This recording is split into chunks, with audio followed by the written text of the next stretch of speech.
Good morning students, welcome to success tree Himachal Pradesh YouTube channel. आप सभी students का इस चैनल पे स्वागत है।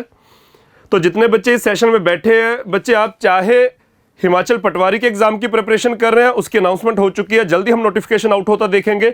चाहे आप इसके अलावा अदरवाइज भी जूनियर क्लर्क का एग्जाम हो, अलाइड का एग्जाम हो, आगे जाकर एचपीएएस का एग्जाम आएगा, हिमाचल पुलिस के कांस्टेबल और सब इंस्पेक्टर के एग्जाम्स आएंगे।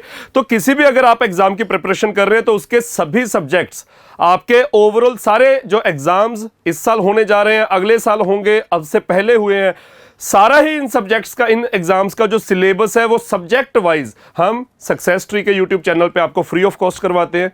और जिन बच्चों ने अपना पूरा ही सिलेबस शुरू से जीरो से करना है और up to the level of exam, तो उनके लिए भी हमारे पास यहाँ पे बैचेस अवेलेबल है। तो जो इस सेशन को पहली बार देख रहे हैं, जो बच्चे इस चैनल पे पहली बार आए हैं, तो मेरी गुजारिश है कि चैनल को सब्सक्राइब कीजिए, बेल आइकन दबाइए।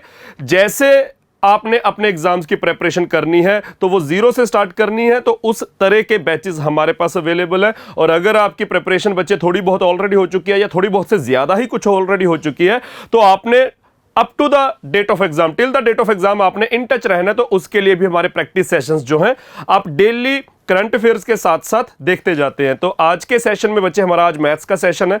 मैंने पहली क्लास में बताया था पिछले 2-3 हफ्ते से कि मेरे कुछ सेशंस आजकल ज्यादा मतलब थोड़ा हेक्टिक चल रहा है, तो उसकी वजह से, क्लैश होने की वजह से मैं अभी 2-3 हफ्तों से लाइव सेशंस नहीं ले पा रहा। तो बस अगला 1 हफ्ते का और समय, जिसके बाद मैं आपके पास लाइव आया करूंगा और थोड़ा फ्रीक्वेंटली आया करूंगा। अभी मैं हफ्ते में 2 या 3 दिन आता, तो उससे ज्यादा दिन आया करूंगा, लाइव सेशंस लिया करूंगा। तो ये हमारे सेशंस मैथ्स के बाकी सब्जेक्ट्स के साथ साथ इसी तरह से बच्चे चलते जाएंगे। तो आज का सेशन बिना समय खराब किए मैथ्स का सेशन स्टार्ट करेंगे। आप क्वेश्चंस को दोनों ही लैंग्वेजेस में पढ़ सकते हैं, इंग्लिश और हिंदी में।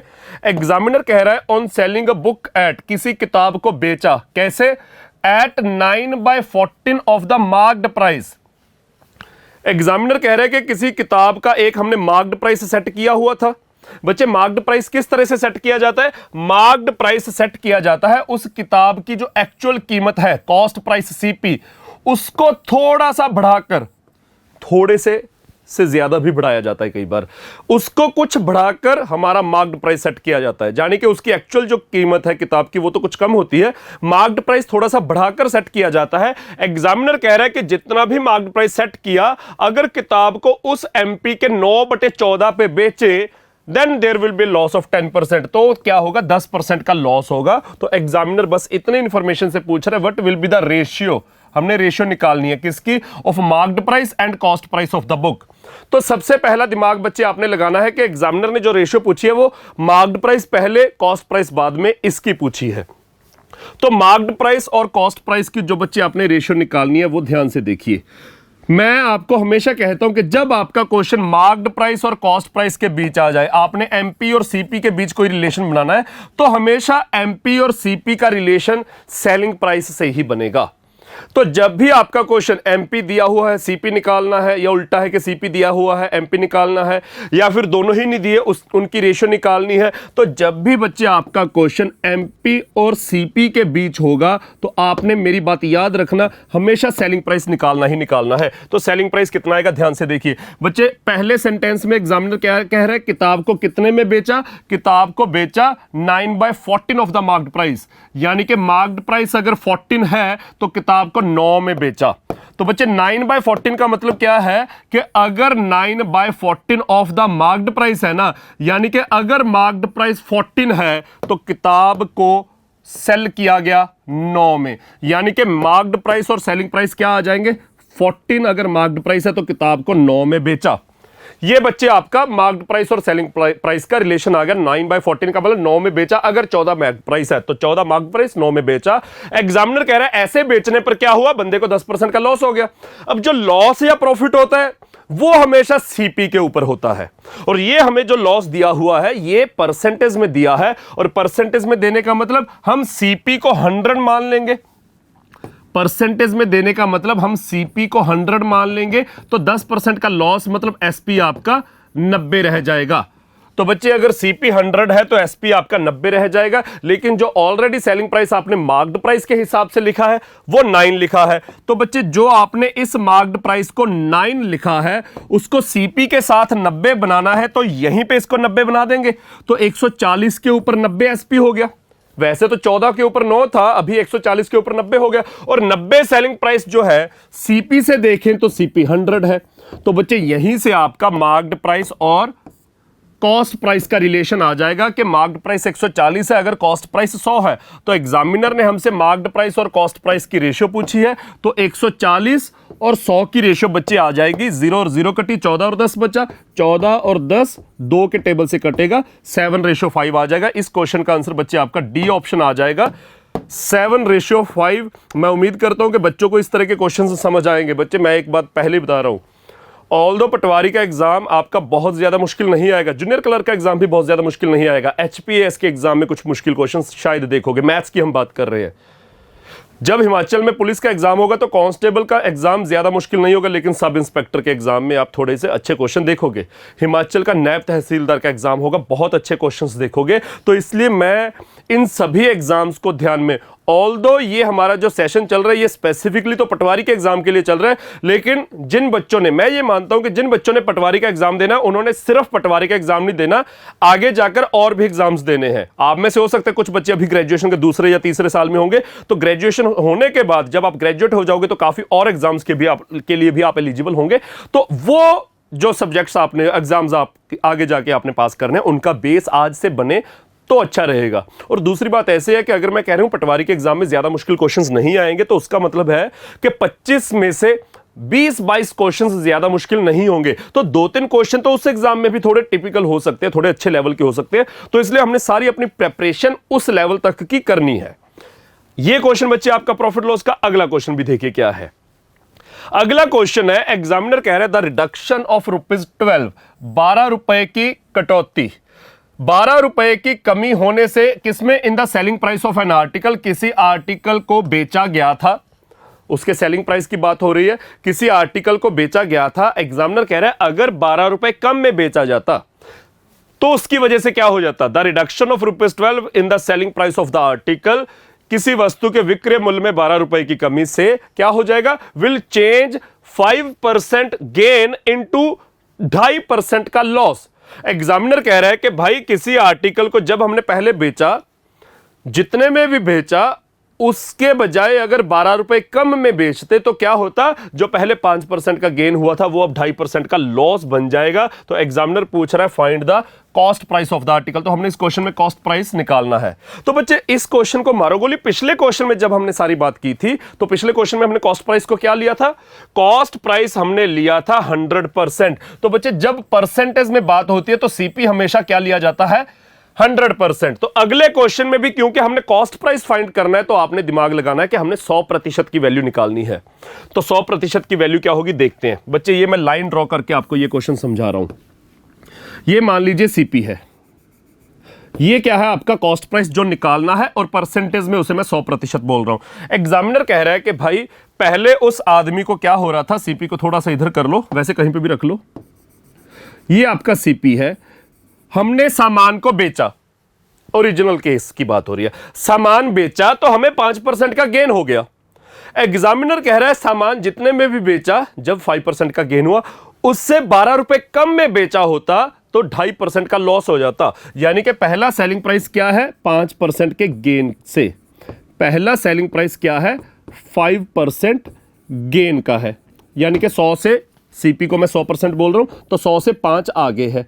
एग्जामिनर कह रहे हैं कि अगर उसी आर्टिकल को 12 रुपए सस्ते में बेचा होता तो नया सेलिंग प्राइस क्या हो जाता, 2.5% लॉस पे ले जाता हमें। तो एग्जामिनर ने बच्चे यही बात की है ना, जो बात एग्जामिनर ने स्टेटमेंट की फॉर्म में लिखी है वो मैंने आपको डायग्राम की फॉर्म में समझा दी कि ये आपका सीपी है जो कि परसेंटेज में हमेशा 100% लिया जाता है। पहले हमें 5% का गेन हो रहा था, हमने सामान बेचा 5% के गेन पर। एग्जामिनर कह रहे हैं कि भाई अगर उसके बजाय हमने सामान क्या है 12 रुपए सस्ता बेचा होता, रुपीज में सेलिंग प्राइस 12 कम किया, तो आपका 5% का जो गेन है वो 2.5% लॉस बन जाता। तो बच्चे परसेंटेज में, पहले रुपीज में देखो, रुपीज में आपका सेलिंग प्राइस कितना कम हुआ, रुपीज में आपका सेलिंग प्राइस 12 रुपए कम हुआ, लेकिन किसकी वजह से, 5 आगे था 2.5 पीछे आ गया, परसेंटेज में 7.5%। तो रुपीज में 12 रुपए कम करने से आपका परसेंटेज में सेलिंग प्राइस जो है वो 5 आगे था, 2.5 पीछे आ गया, यानी कि 7.5% कम हो गया। तो यहीं से आपको क्लियर हो जाएगा कि 7.5% की वैल्यू 12 रुपए है। 7.5% कैसे आया? 5 और 2.5 को ऐड किया बच्चे, क्योंकि ऑपोजिट का केस है, ऑपोजिट का केस है, एक गेन है एक लॉस है, तो डिफरेंस जो है ऐड करके आता है। ऑपोजिट के केस में एक गेन एक लॉस, एक एल्डर एक यंगर, एक लेफ्ट एक राइट, तो ये ऑपोजिट के केस में है, तो ओवरऑल जो डिफरेंस आएगा वो इनको ऐड करके आएगा, जितना लेफ्ट है जितना राइट है उसको ऐड करके ओवरऑल डिफरेंस आएगा। तो गेन और लॉस भी ऑपोजिट का केस है, तो ऐड करके ओवरऑल डिफरेंस आ गया 7.5%, जो कि किसके इक्वल है? 12 रुपए के इक्वल है। तो बच्चे मैं 7.5% की वैल्यू 15/2 लिख सकता हूं। 7.5 को 2 गुना किया, नीचे 2 लगा दिया। 15/2% जो है वो 12 रुपए के इक्वल है। तो एग्जामिनर हमसे 100% पूछ रहे सीपी कि सीपी क्या होगा, 100% की वैल्यू क्या होगी। तो बच्चे अगर 15/2% की वैल्यू 12 रुपए है, तो पहले तो ये 2 काट दिया, उधर 2 गुना कर दिया, इधर से नीचे वाला 2 उधर ऊपर चला गया। फिर 15% की वैल्यू 24 रुपए है, तो 3 के टेबल में कटेगा, 3 के टेबल में कटेगा तो 5%, 3 के टेबल में कटेगा 4 इंटू 2 लगे ही गया, तो 5% की वैल्यू 8 रुपए। अगर बच्चे 5% की वैल्यू, मैं हाईलाइट कर देता हूं, अगर 5% की वैल्यू आपकी 8 रुपए है, तो 100% क्या होगा? 20 गुना। 5% का कितने गुना? 100% बन जाएगा 20 गुना। तो अगर 100% निकालना है तो इधर 20 गुना, तो 8 रुपए का भी 20 गुना हो जाएगा और आपका आंसर आ जाएगा 160 रुपए। तो इस क्वेश्चन का आंसर बच्चे आपका कितना आ जाएगा? सेकंड ऑप्शन 160 रुपए। जितने बच्चों को ये सेशन, इस सेशन के क्वेश्चंस, ओवरऑल मैथ्स समझ आ रहा है, प्लीज सेशन को लाइक शेयर जरूर करें और साथ ही साथ कमेंट जरूर करके बताएंगे कि आपको चीजें कितनी हद तक समझ आ रही हैं। प्रॉफिट लॉस का अगला क्वेश्चन देखिए बच्चे, एग्जामिनर कह रहा है, बहुत टिपिकल क्वेश्चन है और बिना किसी वैल्यू के। एग्जामिनर कह रहा है कोई आदमी बाइज खरीद रहा है, क्या? सम आर्टिकल्स, किसी आदमी ने कुछ आर्टिकल्स खरीदे। कैसे खरीदे? At ₹P per dozen, dozen का मतलब 12 पीस खरीदे। एग्जामिनर कह रहा है कि किसी आदमी ने जब खरीदा तो सामान खरीदा किस तरह से? P रुपए के डजन आर्टिकल खरीद लिए और उन्हीं को बेच दिया, सेल्स ऑल ऑफ देम, जितने भी खरीदे उन्हीं को बेच दिया एट ₹P/8 पर पीस। पर पीस का मतलब एक पीस बेचा। तो जब खरीदा तो वो हिसाब हमें 12 का दिया हुआ है कि ₹P पर डजन के हिसाब से खरीदे, और जब बेचे गए हैं तो ₹P/8 पर पीस, एक पीस इतने का बेचा गया है। तो एग्जामिनर उसका प्रॉफिट पूछ रहा है। तो बच्चे सीपी क्या है? सीपी एग्जामिनर आपको कह रहा है कि 12 आर्टिकल ₹P के खरीदे गए हैं और बेचे कैसे गए हैं? बेचे गए हैं एक आर्टिकल P/8 का बेचा गया है। तो एग्जामिनर ने यही इंफॉर्मेशन आपको दी है ना कि कुछ आर्टिकल्स खरीदते वक्त जो उसका हिसाब किताब बना था वो था कि 12 आर्टिकल ₹P में, ₹P पर डजन के हिसाब से खरीद रहा है। तो जितने भी आर्टिकल खरीद रहा है, ये 12 आर्टिकल नहीं खरीदे हैं, ये हिसाब लिख रहा हूं मैं कि कितने आर्टिकल्स कितने रुपए के पड़े उसे, और बेचते वक्त एक आर्टिकल उसने P/8 का बेच दिया। तो बच्चे आपका ओवरऑल सीपी और ओवरऑल एसपी क्या हो जाएगा? सबसे पहले तो आपने ये जो डिवाइड बाय 8 है वो इधर मल्टीप्लाई 8 कर देना है कि 8 आर्टिकल ₹P के खरीदे उसने, 12 आर्टिकल ₹P के बेचे उसने, 8 आर्टिकल ₹P के। तो पहले तो दिमाग लगाइए कि अब हमने इसे सेम प्राइस का केस बना दिया। ये लॉजिक, ये शॉर्टकट शायद ही किसी बच्चे को मालूम हो। मैं इसे पूरा कंसेप्ट के तौर पे पढ़ाता हूं। इसके 25-30 क्वेश्चंस की, अलग अलग तरह के 25-30 क्वेश्चन, अलग अलग लेवल के 25-30 क्वेश्चन इस टाइप के मैं करवाता हूं। तो उसी टाइप का ये थोड़ा टिपिकल क्वेश्चन है। एग्जामिनर कह रहा है कि आर्टिकल्स खरीदे कैसे गए? पता नहीं कितने आर्टिकल्स खरीदे, किस हिसाब से खरीदे? ₹P per dozen. तो क्वांटिटी 12 आर्टिकल्स की ₹P में, और जब उनको बेचा गया तो उन्हीं सभी को बेच दिया कैसे? ₹P/8 पर डजन। तो P/8 का एक आर्टिकल, क्वांटिटी पहले प्राइस बाद में, तो बटे 8 को इधर ले आए हम, 8 आर्टिकल ₹P के। तो बच्चे अब आप देखिए कि अब आपका प्राइस सेम हो गया ना कि ₹P में ही 12 आर्टिकल्स खरीदे गए हैं, ₹P में ही 8 आर्टिकल बेचे गए हैं। तो जब सेम प्राइस का केस हो तो मैंने कहा था कि आपके सीपी और एसपी की रेशियो आ जाएगी, सेम प्राइस के केस में सीपी और एसपी की रेशियो आ जाएगी जो इनके क्वांटिटी की रेशियो है उससे उल्टी। तो क्वांटिटी की रेशियो क्या है? 12 और 8। सीपी के केस में 12 आर्टिकल, एसपी के केस में 8 आर्टिकल। तो जब सेम प्राइस का केस है तो इनका एक्चुअल सीपी और एसपी क्या आ जाएगा? क्वांटिटी से उल्टा। तो क्वांटिटी सीपी की तरफ 8 हो जाएगी, एसपी की तरफ 12। सॉरी, क्वांटिटी तो 12 और 8 है, प्राइस 8 और 12 की रेशियो में चला जाएगा। 8 और 12 का मतलब 4 रुपए का प्रॉफिट 8 के ऊपर। तो 4 रुपए का प्रॉफिट अगर 8 के ऊपर लगेगा तो 4/8 इंटू 100 करके बच्चे आपका आंसर आ जाएगा 50%। 4/8 आपका 1/2 होता है, तो 1/2 इंटू 100 करके आपका 50% गेन आ जाएगा। इस क्वेश्चन का आंसर बच्चे आपका सी ऑप्शन रहेगा। मैं उम्मीद करता हूं कि इस तरह के थोड़े टिपिकल क्वेश्चंस भी आपको क्या है समझ आ रहे होंगे अच्छे से। इसी के साथ बच्चे आपका अगला क्वेश्चन देखिए ध्यान से। अगले दो क्वेश्चन आपके वर्क एंड वेजेस में से। टाइम एंड वर्क में हम एक तो टाइम एंड वर्क को अलग से पढ़ते हैं, पाइप्स एंड सिस्टम अलग से पढ़ते हैं, फिर एक पूरा चेन रूल का कंसेप्ट करते हैं, और चेन रूल के साथ ही साथ बच्चे हम वर्क एंड वेजेस के क्वेश्चन करते हैं। तो वर्क एंड वेजेस का क्वेश्चन हिमाचल के स्टेट एग्जाम्स में बहुत बार पूछा गया है इस तरह का क्वेश्चन। एग्जामिनर कह रहा है राम और श्याम किसी काम को करते हैं 5600 में। राम और श्याम ने किसी काम का ठेका उठा लिया 5600 में करने के लिए, यानी कि वो काम शुरू करेंगे और खत्म करेंगे जैसे मर्जी, कोई मर्जी ज्यादा काम करे, कोई मर्जी कम काम करे। अगर उन दोनों ने काम को खत्म कर दिया तो उनको 5600 मिल जाएंगे। अब एग्जामिनर कह रहा है कि उन्होंने काम किया किस तरह से, उन्होंने काम 5600 में करना है। राम अकेला अगर उस काम को करे तो वो 5 ही दिन में कर देगा। एग्जामिनर कह रहा है राम अकेला उस काम को करे तो 5 दिन में कर देगा, जबकि श्याम अकेला उसी काम को 9 दिन में कर पाता है।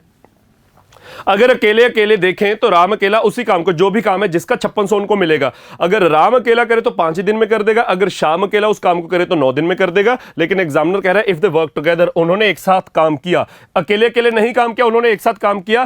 तो पूछा गया what will be the difference rupees में, what will be the difference in the amount they receive. Examiner कह रहा है कि भाई अगर उन्होंने एक साथ काम समाप्त किया तो जो उनको 5600 में से जो उनको हिस्सा मिलेगा पैसे में, उसका डिफरेंस बताना है हमने।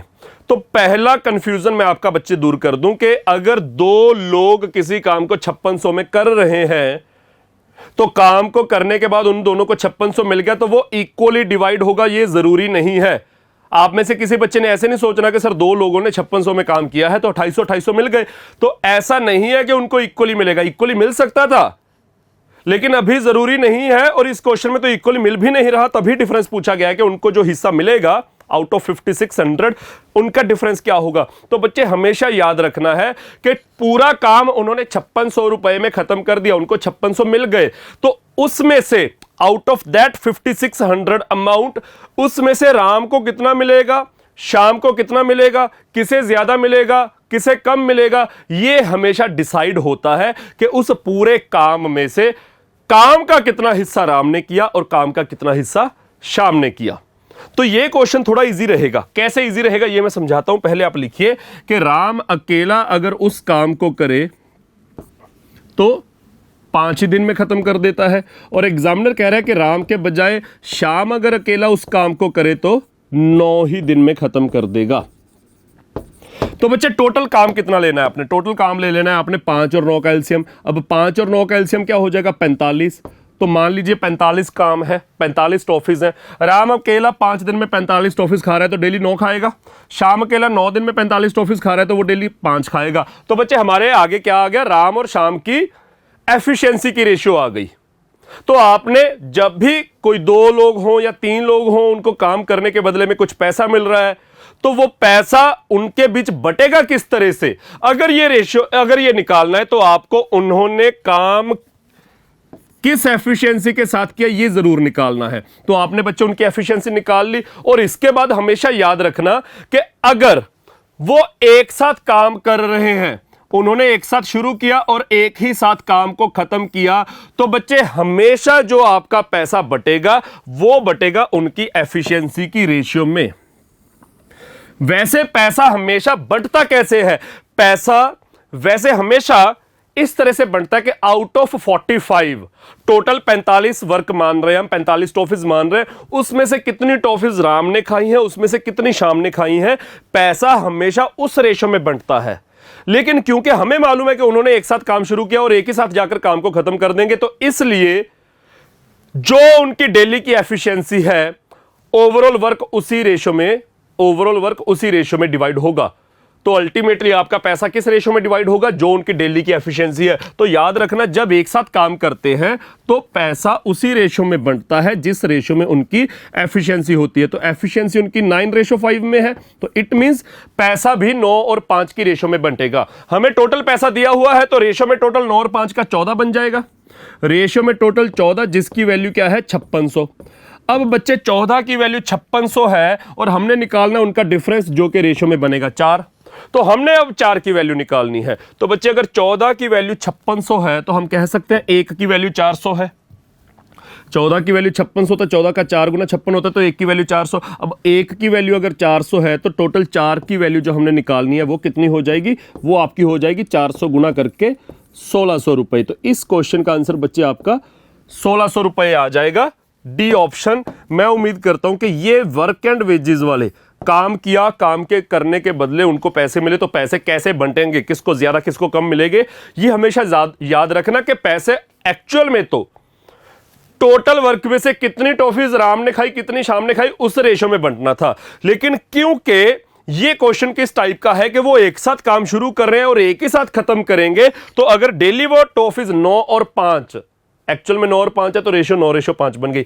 अगर डेली वो 9:5 में टॉफीज खा रहे हैं तो सारी टोटल टॉफीज जो है वो उन्होंने 9 और 5 की रेशो में ही खाई होंगी, तो इसलिए पैसा बंट गया 9 और 5 की रेशो में। ये याद रखना बच्चे। मैं उम्मीद करता हूं कि ये चीज आप अगर समझ गए होंगे तो वर्क एंड वेजेस के जिस भी क्वेश्चन में उन्होंने एक साथ काम किया होगा, पैसा एफिशिएंसी की रेशो में बंट जाएगा। अगला क्वेश्चन बिल्कुल मिलता जुलता, लेकिन 3 लोगों के ऊपर। एग्जामिनर कह रहा है A and B undertook a piece of work for ₹4500। A और बी ने कोई काम उठा लिया 4500 रुपए में, यानी कि काम करने पे उनको 4500 मिलेंगे ए और बी ने। अब दिया हुआ है कि ए अकेला can do it in 8 days. A अकेला अगर करे तो उस काम को 8 दिन में करेगा, जबकि बी अकेला उसी काम को 12 दिन में कर देगा। अब काम किया किस तरह से, वो एग्जामिनर कह रहे हैं with the assistance of C. अब तीसरा पर्सन भी आ गया, उसकी उन्होंने हेल्प ली। With the assistance of C they finished this work in 4 days. उन्होंने ये सारा काम 4 ही दिन में निपटा दिया। तो सी का हिस्सा क्या है आउट ऑफ 4500? देखो, काम को करने के लिए तो उनको 4500 ही मिलेंगे, चाहे तो वो ए और बी दोनों करते, चाहे उन्होंने सी को भी रला लिया, तो काम के 4500 मिलने थे। अब काम उन्होंने एक साथ शुरू करके एक ही साथ खत्म किया ना, एबीसी ने, तीनों ने एक साथ शुरू किया, एक साथ खत्म किया, तो पैसा किस रेशो में बंटेगा? पैसा बंटेगा उनकी एफिशिएंसी की रेशो में। तो एफिशिएंसी की रेशो निकालो। हमें दिया हुआ है ए अकेला उस काम को कर पा रहा है 8 डेज में, बी अकेला उसी काम को कर पा रहा है 12 डेज में, सी का अकेले का नहीं दिया हुआ। एग्जामिनर कह रहा है कि ए और बी सी की हेल्प लेकर उसी काम को निपटा पा रहे हैं 4 डेज में। तो यहां से हमें अकेले सी की एफिशिएंसी निकालनी पड़ेगी। तो अकेले सी की जो एफिशिएंसी आ जाएगी, फिर वहां से हम देखेंगे ए और बी की एफिशिएंसी तो डायरेक्ट यहां से आ जाएगी, सी की निकाल लेंगे। तो जो इन तीनों की एफिशिएंसी की रेशियो आएगी, टोटल 4500 रुपए उसकी रेशो में बंटेंगे।